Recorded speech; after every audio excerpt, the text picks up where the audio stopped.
The origins of African Christmas traditions. Hello everyone, and welcome to my channel. Today we're taking a look at how Christmas was celebrated in ancient African cultures long before the modern holiday traditions took shape. As the birthplace of humankind, Africa has a long and rich cultural history. Many ancient African peoples had winter solstice festivals that celebrated light, family, community, and the turning of the seasons. While not directly related to Christmas per se, these traditions help provide cultural context. In landscape shots of rural African villages, we see families and communities coming together during the short winter days, just as Christmas now symbolizes.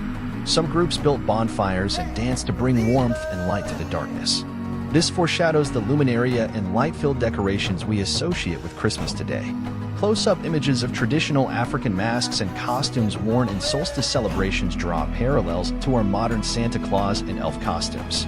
Storytelling was also a big part of African winter festivals, just as exchanging gifts and reading the Christmas story remain central today. Overall, exploring the roots of ancient African winter traditions provides a fuller picture of how people across cultures have come together during the coldest time of year. The spirit of community, light, and hope that Christmas symbolizes today has deep connections to human history across the world. Here are some additional examples of how ancient Africans may have celebrated during the winter solstice season before the modern Christmas traditions.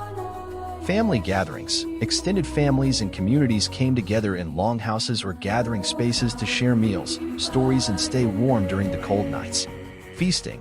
Special foods were prepared involving ingredients available during winter like dried/preserved meats, grains, and vegetables. Communal feasts strengthened social bonds. Dance and music, drumming, singing, and celebratory dances were performed, often around bonfires well into the night. Dancing brought joy and kept people active in the cold. Storytelling. Elders shared folktales, histories, and wisdom with younger generations by firelight. Myths about the solstice and origins of celestial bodies were common topics. Masked performances. Elaborate masquerade dances involving colorful masks and costumes represented important figures, spirits, or animals. These entertainments lifted spirits. Ritual purification.